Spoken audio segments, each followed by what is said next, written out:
Hello, welcome to episode 2 of Two Mates Race.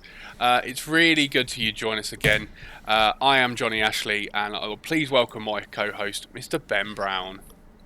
Hello, good evening, good morning, wherever you are. Thank you very much for tuning in. Yeah, it seems a little while since we've done our since we did our first episode. It's kind of it's been 3 weeks maybe.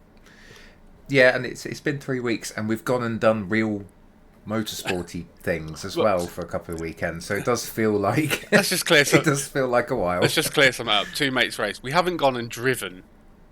Oh hell no! We're not good enough for that. We're not good. What do you think, Graham? Made of money? I haven't got enough money. I can't get in the LMP2 field. So no, we have been. Me and Ben both went to ELMS at Silverstone 2 weeks ago, and this past weekend I spent the Sunday at Silverstone again watching the British Touring Cars, and we are watching the British Touring Car finale in just over a week's time as well. So yeah, me and Ben try and get to as many race meets as we can a year, especially the Silverstone ones because we are so close. But let's go on to our first point then, Ben. ELMS, that was a fantastic weekend, wasn't it? Yeah, it was absolutely brilliant.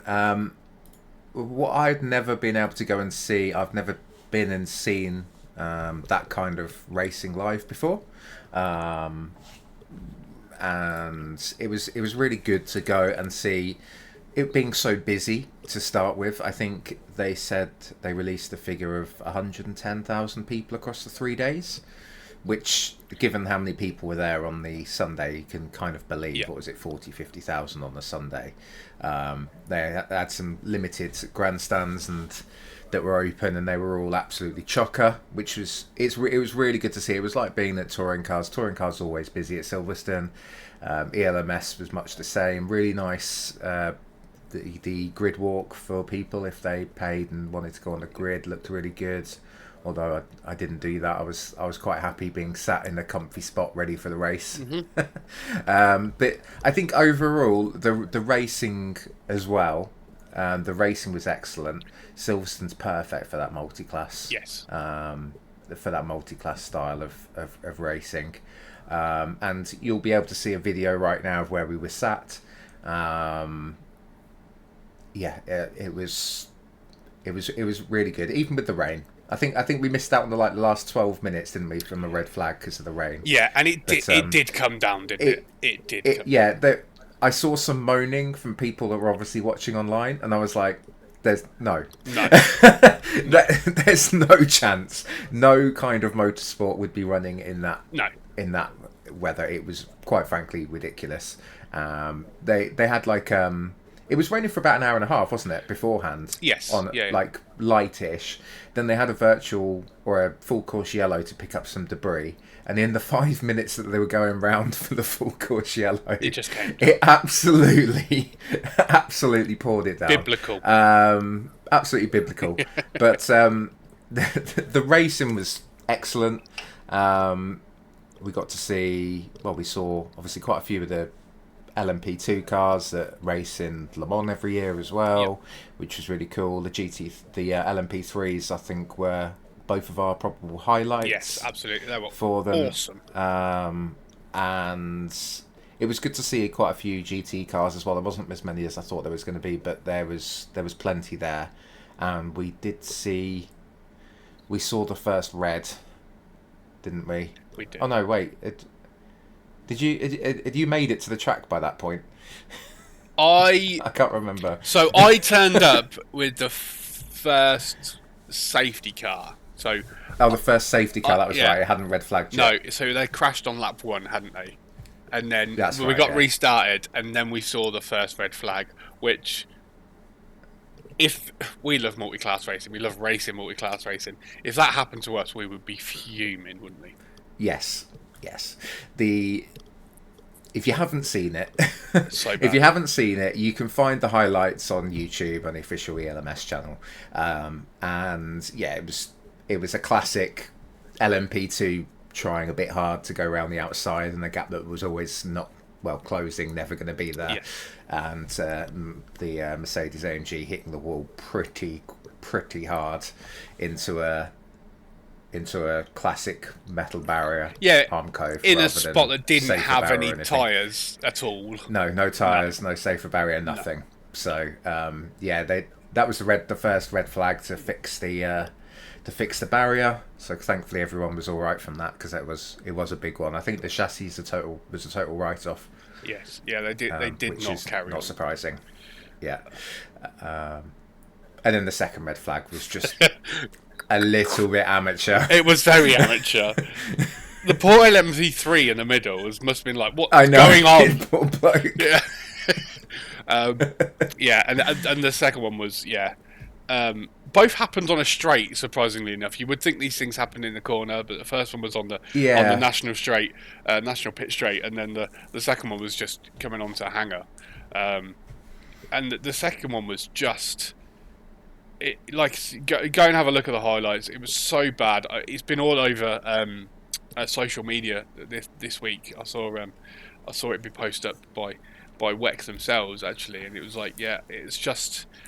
And again, hits a part of the track and hits the barrier. There's no real tyres. It's because you don't really expect them to crash there, do you? That's the thing. Yeah, and that's the difference with the multi-class racing, because we go and see a lot of motorsport and things there, but when you're running prototypes, they're that much faster than the LMP3, which I know is a prototype, but it's a relatively slow prototype compared to those unrestricted P2s and the GT3s. Like, you're bound to have instances in parts of the track you wouldn't normally expect. Like when we've gone to watch British GT, the GT4 and GT3 overspeed is not that much. Yeah, it's not as insane as watching those de-restricted P2s go round. Ridiculous. I didn't quite comprehend just how quick they were going to be. No. They were rapid. So thankfully after that everybody sort of behaved themselves for 2.5 hours. And we saw some really good overtakes, really good driving given the slippy conditions. Yep. And it was a bit of a shame we got robbed of the end fight in the last 10 minutes, because it was closing up at the front for P2 win. Honestly, couldn't really ask for much more. No. For that, we went with a few of the oNiD guys, and I took my dad as well, didn't we? So it was about, there were 7 of us. Yeah, it was good to see the oNiD guys. Sat there. It was really good fun. It was good to see Mr. Brown as well. I don't think I've seen Mr. Brown in like maybe 2 or 3 years. Yeah, it's been a couple of years. It might have been when maybe a touring car one, maybe. I can't remember. It's been a while. But what do you think about the news about WEC then for 2027 at Silverstone? Well, I think it's fantastic because obviously, but on the early sales of ELMS, it was confirmed that they would be coming back for 2026, which is great. Really good. You know, great to see some real top level motorsport happening.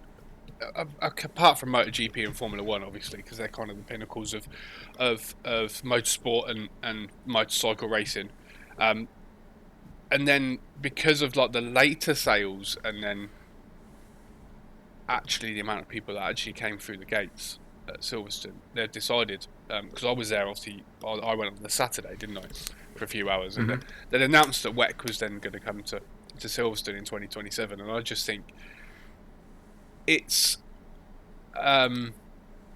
completely beyond me why it's not been at Silverstone since 2019, I think was the last time. Yeah, it was just before COVID, I think it was the last time. Because in all of that COVID period, you had a surge. Motorsport, especially sim racing, which we'll get to, obviously. That's our thing, we'll get to that. But that surge from 2020 to now, that surge of sim racing and people getting into different types of...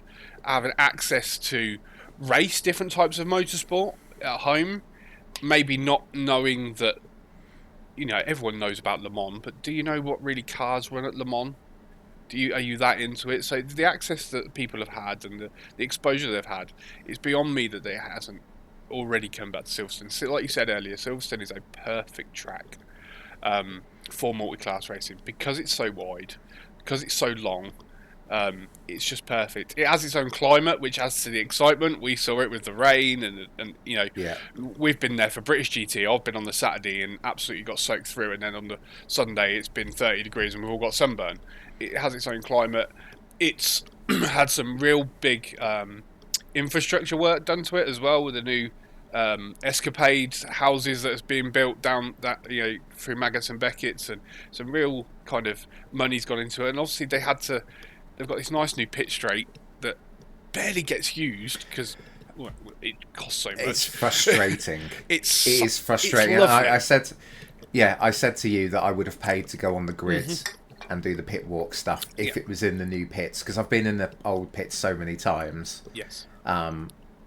Just use the new one. Pay the money. Yeah, and I think WEC will. But that's the Silverstone thing. I think they have to for WEC because the amount of cars, etc., and the side of the garages. Yes. So we will at least get that. So. And it was really satisfying. What was WEC at other tracks? You're getting like 65 cars to a grid. Imagine. I don't think it's quite that much because obviously Le Mans different. Le Mans has a bigger grid because it has the LMP2 field in there as well. But does it open it up to SRO? You get 40 cars. Like SRO, they got 60 odd for Spa 24. That was just GT3s.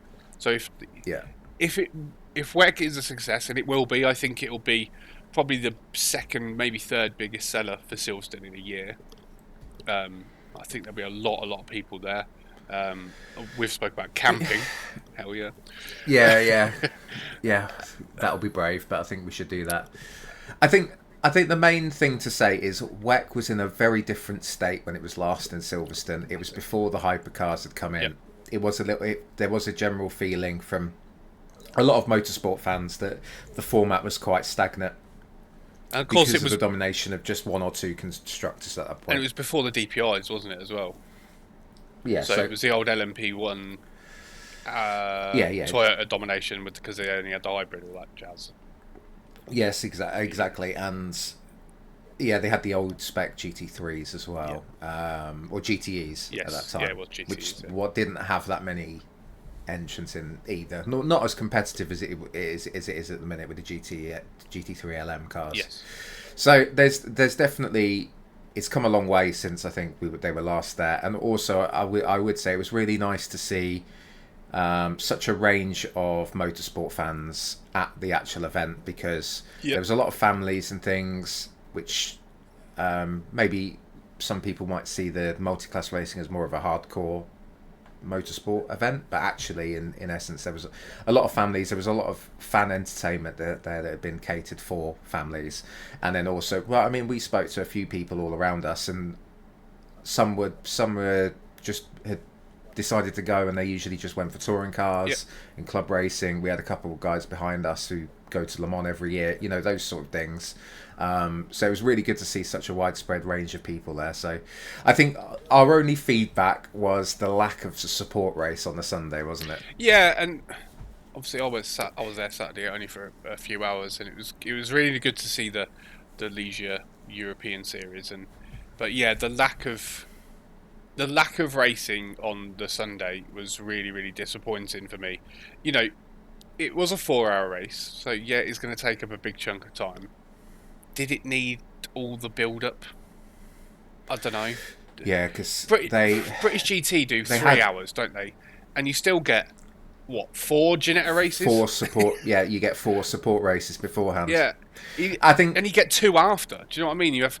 Well, because I was telling you on the phone that they were on the grid an hour before because of the grid walk, which I quite like the grid walk anyway. It's like a natural lunch break anyway. Yes. So you get that natural gap. But before 11, I know it's a bad example because they had to move the race forward an hour because they knew the weather was going to get bad. So they did start the race at 11, whatever it was.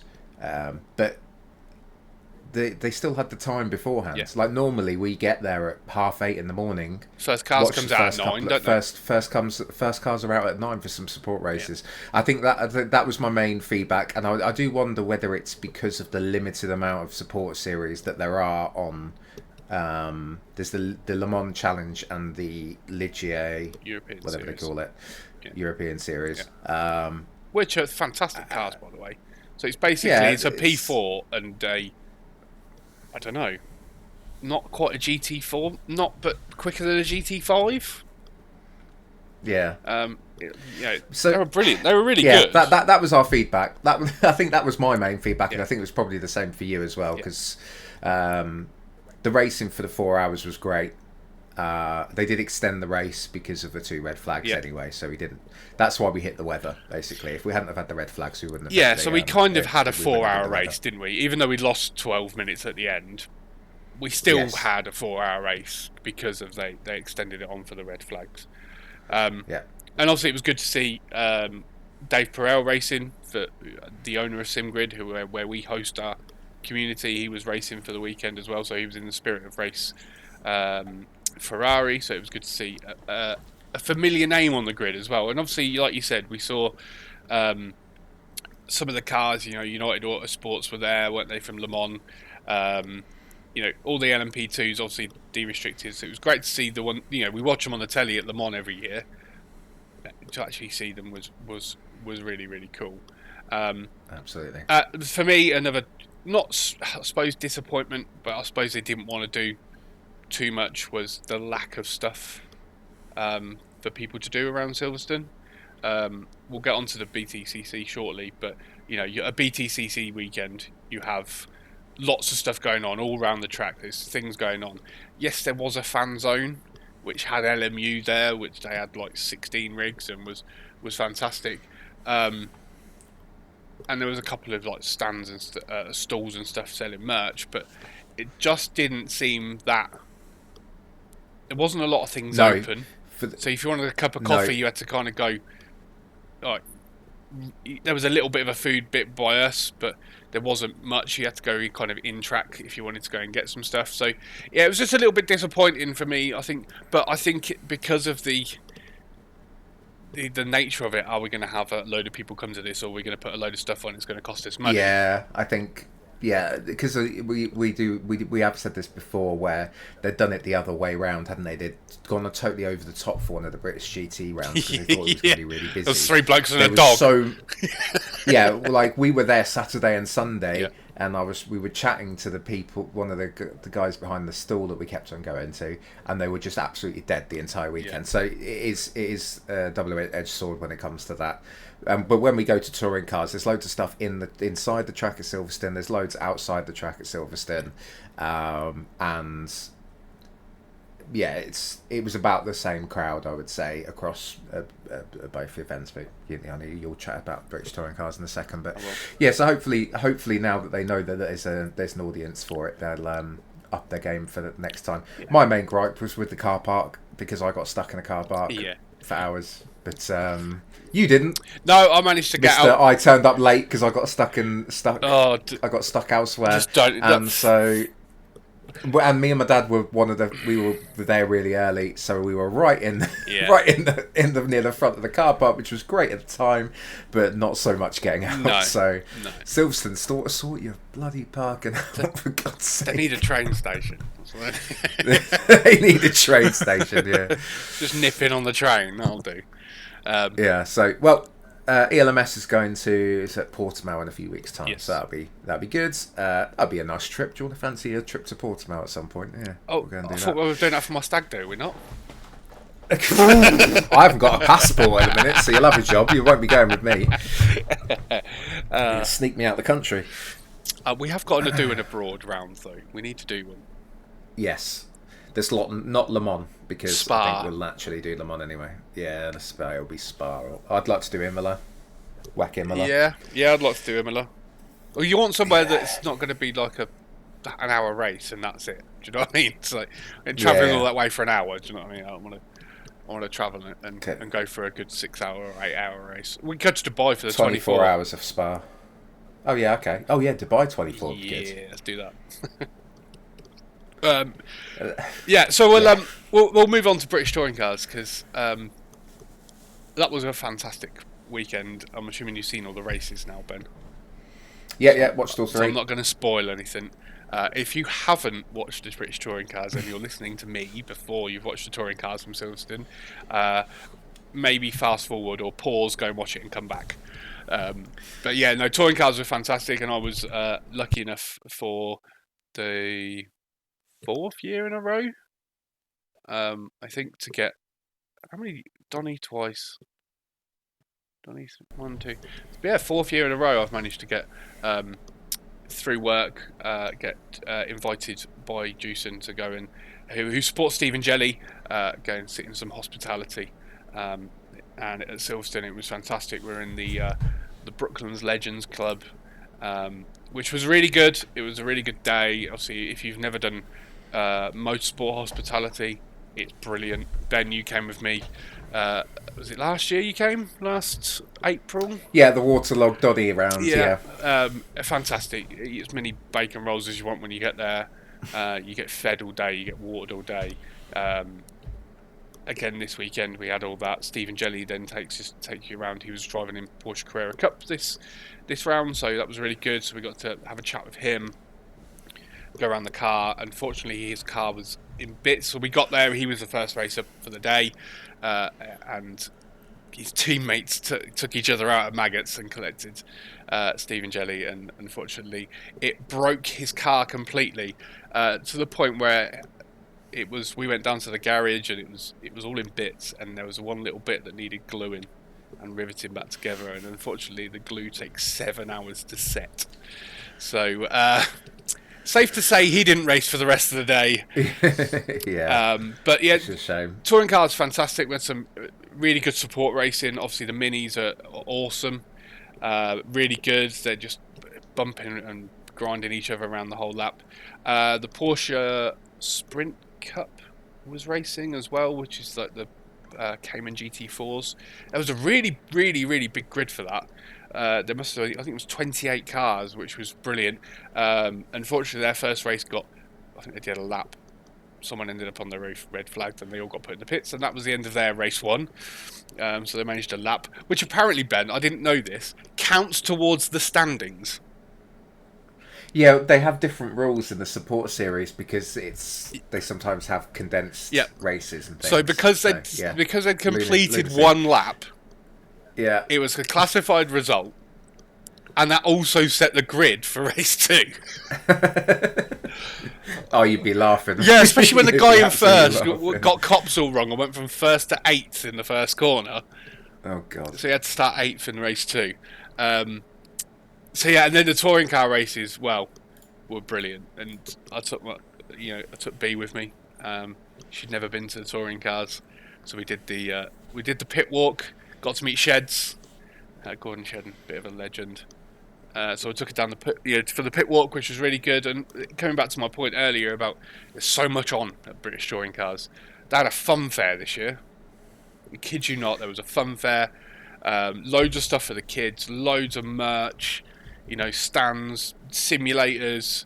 There was the Army were there with their simulator. Obviously, QuickFit, the sponsors, they had loads of stuff going on as well. Meet the drivers. It was a really, really good weekend. The racing itself was brilliant. Obviously, everyone, I think, is in agreement that it's Tom Ingram's now to lose. Definitely, he had 2. It is touring cars. So anything could happen at Brands. Yes. Yes. He had 2 very good results over Ash Sutton, didn't he, really? But it was really nice to see in race 3, Ash Sutton kind of went and did an Ash Sutton and was sending it on everyone, which was really good to see, because I think in race 1 and 2 it was a little bit quieter and everyone was kind of I think they were struggling. I think they did appear to be struggling with the car a bit more than we're usually used to, because we're usually used to going to Silverstone watching Ash Sutton dominate for the last few seasons, with the occasional Ingram win in there as well. So yeah, it was a bit different, wasn't it, to see the Hyundais really were very strong. Yeah, they were. And you could see that with Dan Lloyd in the first race, to be fair, who won not his first race, but his first race as an independent, I think. Yes, it was, I think it's his first race as an independent that he's won, so... and then we had Nicholas Hamilton. The Honda looked really good. Nicholas Hamilton, how he got out of that car, I'll never know. He had a oil fire, didn't he? So you'll see some clips and videos fairly shortly of my time at Silverstone. You'll see that car on fire. So he had a big... it was race 1, I think, wasn't it? He had it was, really big fire, and he does so well to get in and out that car so quickly, with his illness and everything. So it was really actually quite cool to see he got to safety very quickly, and I do feel sorry for him because he really does. He does try, and like, he's beating Nick Halstead. Ben, I think me and you could beat Nick Halstead because he's useless. Potentially. to be fair, he's. I think this. I saw some data which was showing how much closer he was this season compared to the last 2 seasons. So he's obviously developing, and it is a pretty tough series to develop in. I'm so glad he came back as well. He should have done. Yeah, I do wonder whether he should have done one of the support series for a season. Yeah, but yeah, he's definitely closer, and he is beating Halstead. Yes. No comment. Yeah. No, it was really good, and you could see that visibly on track. He was keeping up with the back of the pack, sending a few moves on it. So he's obviously getting better and better. And obviously, it must be a really difficult car for him to kind of have to drive and get right. And you think setting up a touring car must be difficult anyway. You know, you have to all the weight and where you know. You need all your brake bars to the front, you need it to the back. You know, you have to do these step changes as a race car driver anyway. But he's then got the added thing, and I've got to make this work, and my hand controls and all that kind of stuff. So it was really good to see him racing, and really good to see him improving. My highlight was Gordon Shedden leading briefly, and absolutely sending it on everyone he possibly could, which was hilarious. Yeah, that. Was it that first lap, wasn't it? He was on it. Yeah, he was. Absolutely on it. He was. It was it was really, really good. And it's just a good day, and if you haven't been to British Touring Cars, or you've got kids and you want to take them and you want to get them into motorsport, British Touring Cars, Ben, we grew up with British Touring Cars, didn't we? So we had the ASCAR series as well, but British Touring Cars was always Super Tourers, baby. Yeah, we just had touring cars and go. It's a really good day. It's kid friendly. They get to meet the drivers if you go and do the pit walk, which is really cool as well, and there's always stuff going on. So yeah, and before we move on to sim racing and we move on from British Touring Cars, here are a few clips from our time at British Touring Cars this Sunday. Moving on now then to something we do regularly, Ben. Sim racing. Lots of sim racing news this week, isn't there? Yeah, we do occasionally do some sim racing. Yeah, so this week's been a big week for Le Mans Ultimate with the release of the first part of their ELMS DLC, which is good when we've been talking about ELMS. But yeah, they've released the Ligier LMP3 from the season, and they've also released Silverstone. I haven't had a chance to run it yet. We're running it tomorrow. We are. While we're recording this, but we'll have already done the event by the time this goes up. But I've been sat just doing liveries for the LMP3, and it's a really welcome. We talked about it in our first episode where we were talking about the breadth of things that can get added into LMU, and this is the perfect example of that. Yes. Silverstone being able to run that now with the hypercars as well. There's 4 different classes of car on the sim now as well, and the P3 from the feedback I've been seeing seems to be getting a lot of love, which is excellent because it is a weird class of car. It's the middle class, and the middle class of car in a lot of multi-class events sometimes gets overlooked, like the LMP2 does in Le Mans 24. But there's a lot of love for the LMP3 class, and it'll be good to see the other cars coming with the other updates. And what are the other? I can't remember the other tracks that are going. So we're going to get Paul Ricard, and we're going to get Barcelona. That's right. As far as I'm aware. But on top of that, obviously Silverstone was the first track that's going to have 44 grid slots. Obviously Spa, Endurance, and Le Mans can have up to 68 if you pay a bit more. But this is 44 for Silverstone. It's going to cost the same for people who are hosting sessions as it would for a 38 grid slot, and they're also going to update in future updates.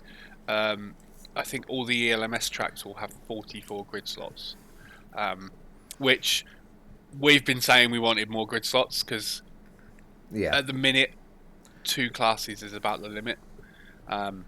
Yeah, we can't run 3 classes in our events at the minute with 36. 44 cars, makes it a little bit more palatable. So it'll be really good to see to be able to do a kind of a multi-class with 3 classes, and really good. And hopefully, like you said, it's the Ligier LMP3 that's come so far.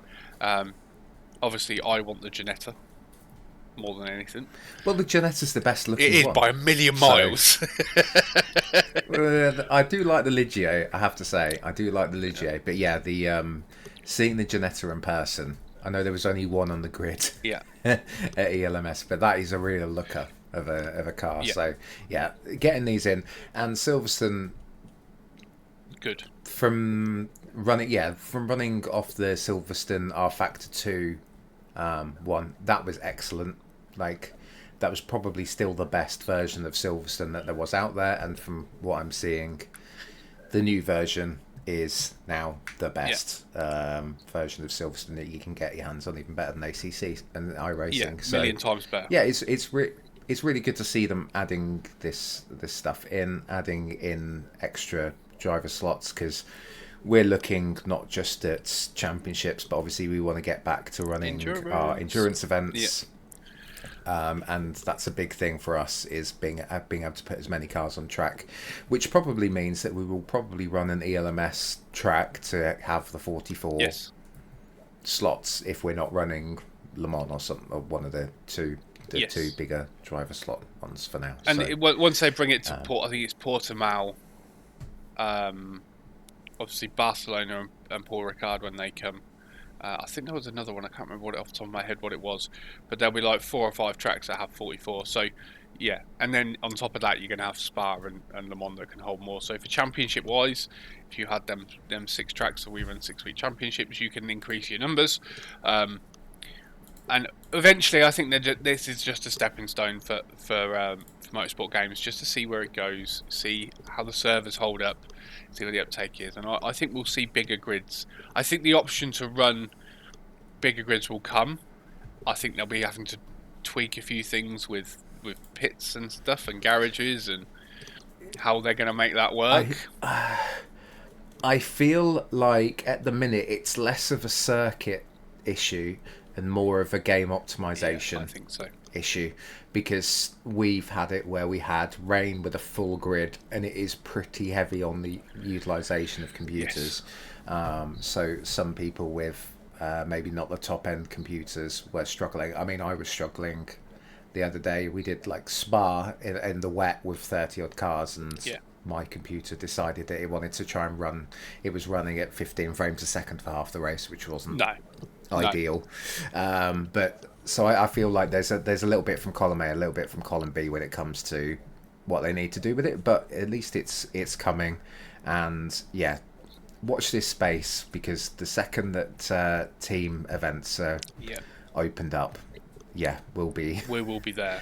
We'll be busy again. We will be very busy again. And just to touch on the LMP3, obviously I tried the LMP3 at Silverstone at the ELMS event, so I was really pleased with how that felt on one of the rigs, and I've tested it since it came to release, and like you said, it is for me one of the best Silverstone mods, I suppose you could use, for a want of a word, that's out there.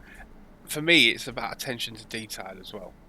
So when you're going through Maggots and Beckett's, all the Escapade houses are on the left hand side, all the new stands are in. Obviously we go there quite a lot, so we know where the stands are, and just that attention to detail, it makes you really feel, even to the point it's got the the Brooklands arrow that's on the side of the Brooklands building, like it's got that, like it's just detail, so you do feel fully immersed. And the LMP3 as a car to drive, it's fantastic. It takes your tyres like 3 laps to warm up. That makes it really challenging, even with the ABS on low. If you override it, if you're one of the guys that need a little bit of help with your braking, even then, on cold tyres, you will lock up. So it does take some getting used to, but it is fantastic to drive. And interestingly enough, obviously they've bought the unrestricted LMP2s, haven't they, for the ELMS class? Yes. Which in normal events and single player events, you cannot run the unrestricted LMP2 with the hypercar. In private servers, you can. Yes. Which will be ridiculous. Not that much slower. which will be they're not that much it slower. will be ridiculous. So, but it's good. It's a good amount of content, and we've touched on it before, Ben, haven't we? There's so much content that they could do. Yes. With licenses and whatever they want to get in, they've got that Ligier European series that would be a fantastic addition to the game with the P4 and the actual race car that they make would be a fantastic addition to that to the game, and it's just where they go with it. It's obviously it's version 1.1, so it's very early, big release, full release, but there is. I have not. Obviously, we were quite late coming to ACC, weren't we? Really. Yeah, relatively. Yeah, because I'd only done a few races on it quite early, and it wasn't. It had some real bad rubber banding, so I'd kind of put it down. Yeah. For a while, so we were kind of late to that. But with LMU, we've definitely got in there earlier and got up to speed with it all earlier, which is great. And talk a little bit as well, because I don't know too much about it, but they've bought a livery hub. Oh yes, can I do that? This is shameless plug. Go on, do it. Livery hub. Livery hub is excellent. So if you don't know, on the Race Control website, they've now added a feature where livery artists can kind of share the liveries that they've added to teams. So any livery that you've created and put onto LMU, you can now make it public if you wish. And it's more approachable than other sims. It's very much like Trading Paints for iRacing, except the models on the website are all the proper models, so you don't need to go through and create your own screenshots or anything. It just puts your livery that you've done onto the model and shows it on the Livery Hub site. So it makes it really easy. So I've already shared a few that I've done and already gone through and added a few new ones for the LMP3s. But it's really nice to see this kind of approachable, open livery system, because iRacing's a bit different because Trading Paints is a third-party app that's been adopted by iRacing, but a lot of other sims actually putting custom liveries in it is a massive hassle. AC, ACC, AMS2. Yeah. Honestly, it is a nightmare sometimes too. And we've had some, like with ACC, it was slightly easier, but some of the server impacts that it had. Horrific, wasn't it? Was horrific, and it wasn't showing for everyone. I think LMU have got it right in the sense that they've built it into the game to start with, and I think Rensport are doing something similar. But obviously they've got it inbuilt it into the game rather than it just being a little add-on hack that you've got to do to unlock it. I do think the only downside is behind a paywall. Yes. I think liveries should just be a free feature.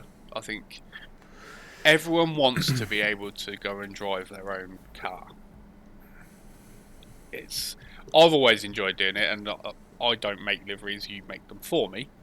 But it's always nice that I'll come to you and I'll go, oh Ben, I did it this week, didn't I? I want a reverse kind of coloured monster car on the LMP3, and I'm going to drive that in tomorrow's race.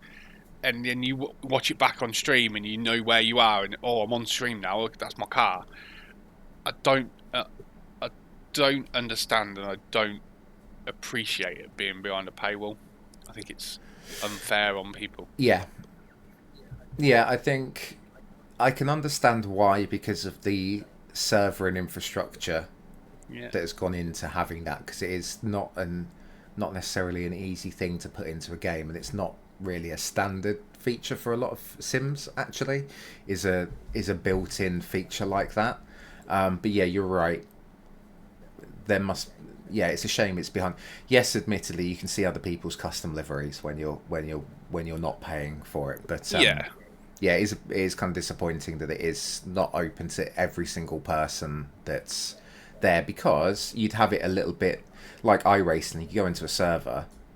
You sign up for a race, and probably 90% of the people in there are running custom liveries, and it just makes the grid a lot more kind of bright and engaged, and rather than everybody just being in 3-colour basic cars. Yeah, and it's great for the team stuff. Obviously, if you're part of a team on there, you can upload the liveries and everyone in that team can use a livery. But if you're doing a race together, then that's fine because everyone can see the livery. But unless you pay, like for a lot of our drivers, won't run an oNiD livery because they haven't got the subscription. Yeah, we had it at the weekend with the other event that we did, the Gridmasters event, and half of our drivers had it. So we had 4 oNiD or 4 or 5 oNiD liveries on the grid, but the other 4 didn't. And you know, it is a monetary amount just to, for some they won't use any of the other features, which I would understand it if that was one of the main features and you didn't have to pay for servers as a host, or if you want to practice. Yeah, I get it because that's where they're making their money, but you still have to pay for servers, so they haven't got a dedicated server that goes for a third party. That's where they make their money. So I don't understand why the delivery thing. Perhaps it will go free eventually, but who knows? It's just I just find it a little bit annoying because we like to see all the different stuff on the grid, don't we? We do. It's great for you. We're doing Photoshop, but obviously you can use them in single player now, so you don't have to worry about getting your screenshots. I was having that discussion with someone the other day, and it was just like, we can't get screenshots and video of our liveries without joining an online server. So it was all right for some of our stuff because we run a lot of events. But the person I was talking to doesn't run a lot of events and would have to sign up to a daily event or a hosted event that has liveries on it to be able to run it. So now being able to do that in single player is, well, it should have been there to start with, but I can kind of appreciate that it needed to be sorted with the host because they had some hosting issues initially didn't they? So, but LMU definitely looking a lot better, and the livery hub for me anyway is excellent. So it's really good news. Yeah, looking forward to the next endurance race when I think that's coming up soon. I think there's another official endurance race coming up. Obviously, we did COTA, which was awesome. I really enjoyed COTA. Yeah, it was fun.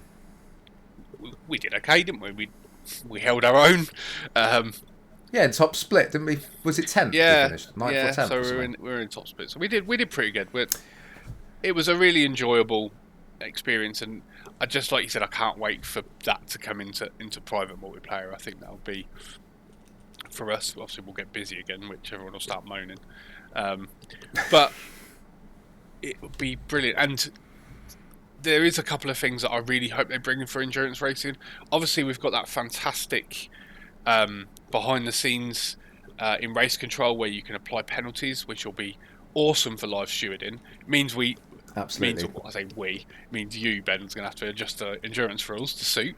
But it's there and it's there available, and we can put it on straight away. We can remove them straight away. It talks to the server. That's really, really good. I really hope they bring a safety car. I know the one they've got. It's there. It's physically in the game. It don't work. But it's the RF2 one. It doesn't work. Doesn't work. So I'm hoping they get that, because that would be, especially for big incidents, or you can play around with full course yellows and all that kind of stuff. If they bring that in as well with the endurance racing, you would have a really, really good endurance package, and that's what it's about, isn't it? That's the whole game, is about endurance racing. I think it'll be fantastic. So yeah, it's just kind of a watch this space with LMU. We're still plodding on doing our LMU championships. We've had some ideas about how we're going to use the new stuff in kind of a progression type way. Won't happen next season because we're bringing ACC back for a season, but it might happen first season of 2026. We're looking at using, obviously in WEC, the 3 championships, kind of a Le Mans Cup, ELMS. Obviously you've got ALMS and all that kind of stuff, and then you've got WEC. So we're going to try and build a progression for our drivers from the academy up, so they learn kind of like the P3s in the academy, then go to LMP2s for maybe a Sunday or a Monday, and then and the big championship being the WEC championship in hypercars and GT3 and so on and so forth. So we've got some ideas around progression, and I think it will be really cool to get that going. And there is lots of things happening, isn't there, really, in sim racing at the minute, especially over the next couple of months. We've got NASCAR 25 coming out for for console, and then 3 or 4 weeks later it's coming out for PC. We have Rensport, not really bothered. I think it's blown its chance of being a game, but that's coming to console and to PC. I think we're going to use it in a cross-play Xbox kind of way, aren't we? We are with the console guys. We are, but then the big one that's going to happen. The big one that's going to happen that you can talk about. The big one that's going to have crossplay is Project Motor Racing. Personally, apart from LMU this year, it's been the one I've been looking forward to. Massive Project Cars 2 fan, massive Project Cars 1 fan. Ian Bell's stuff's always seemed very good. And it's just released a teaser for its multiplayer. So it didn't mention anything about custom lobbies this time around. It just mentioned the championships and the online ranked multiplayer, which looks fantastic. The brief overview, if you haven't seen it, it's on YouTube if you want to go and check out the trailer, is that ranked lobbies, before you can enter a ranked lobby, you will have to go for a license test, they called it. So you have to go and do your license test, and it will give you a rank and suggest where you should be racing. And it will put you in Division 1, Division 2, whatever you based on your test, and then you'll be able to race online. But what I like is they've took all the best bits from kind of all the big online multiplayer games and rolled it into this package that looks really appealing.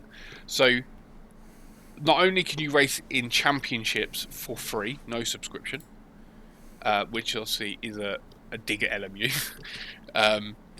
Yeah. They've also taken classes of cars that you would find in iRacing, and you gain a license for that class. Well, iRacing does that really, really well. Yeah. So to bring them two things together, you can race in championships. You can still be a rookie in prototypes, for instance, but be really good in GT3. You can just focus on one. You can focus on 2 or 3 disciplines. I think it's really good, really positive. Obviously, nothing is free. They've said, obviously, there's no subscription model. But nothing is free. Obviously, the DLC for them to be able to do these things, you're going to have to pay. But it has an old school feel about it. No subscription model. Here's your base game. You can buy a season pass for it. It feels like that 10 years ago kind of DLC thing, which no one, if you really were into a game, no one really mind paying for DLC.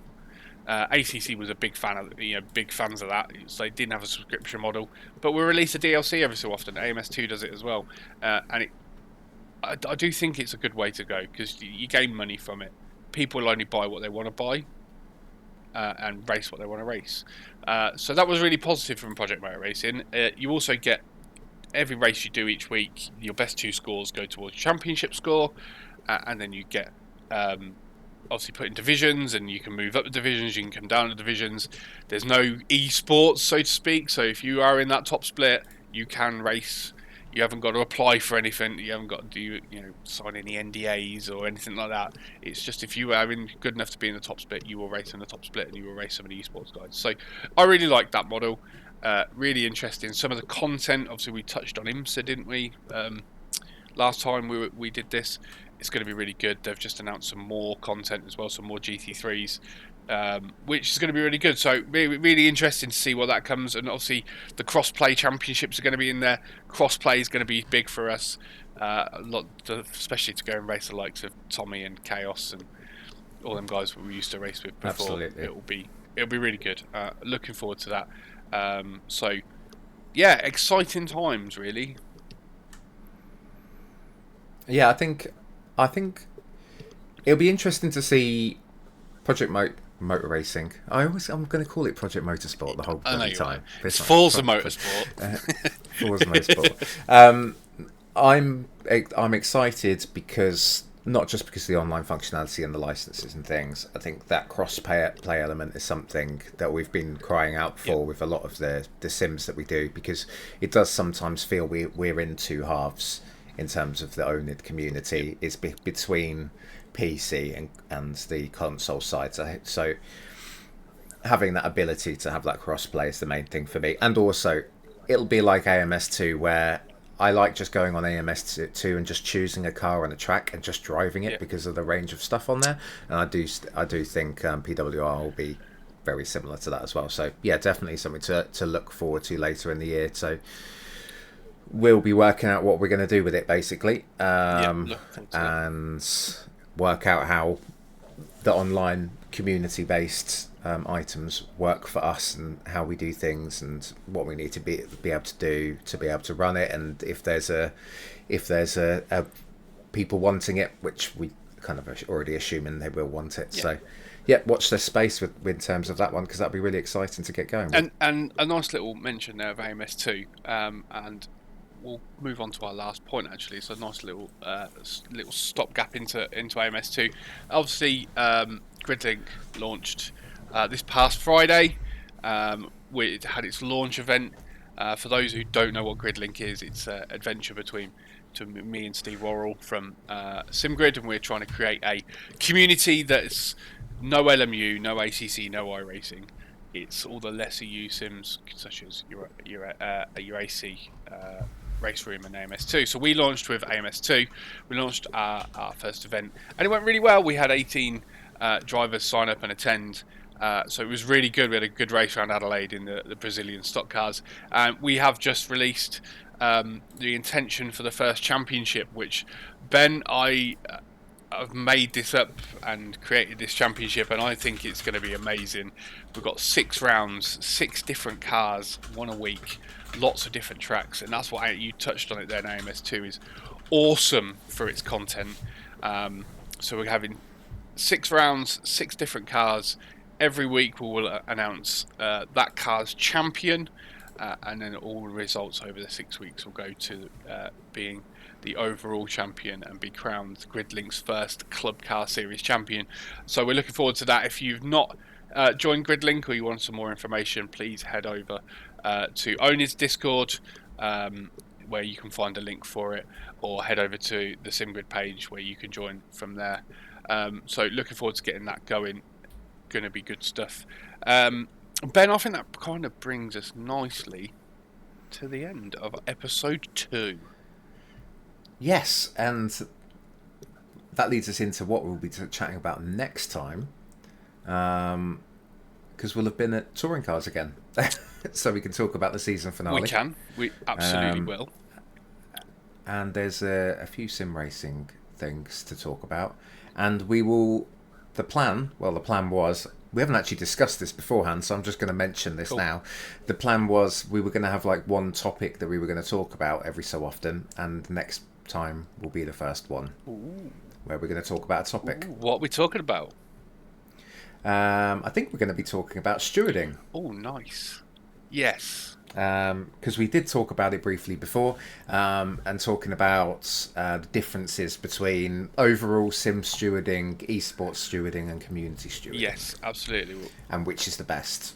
Well, not necessarily which is the best, because that's kind of a subjective question, but the pros and cons of each. And it'll be interesting to hear some of your thoughts, folks who are listening, about when we post up the next one. Your thoughts on each of those classifications of stewarding. Yes, absolutely. And future episodes will have guests. Future episodes will have topics, like Ben said. So we'll have lots going on. And we're going to try and do one every fortnight, aren't we? If not once a month.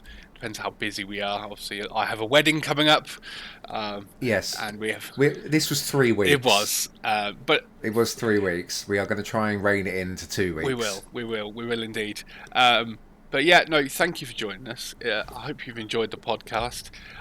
Please, shameless plug, come and join oNiD Community Racing, GridLink, Racing Stronger, follow Ben22 liveries. Just, we're full of shameless plugs, but no, thank you for joining us. Ben? We've got too much going on. We have got... I've just reeled off a load of stuff and realised I've got far too much going on. My God.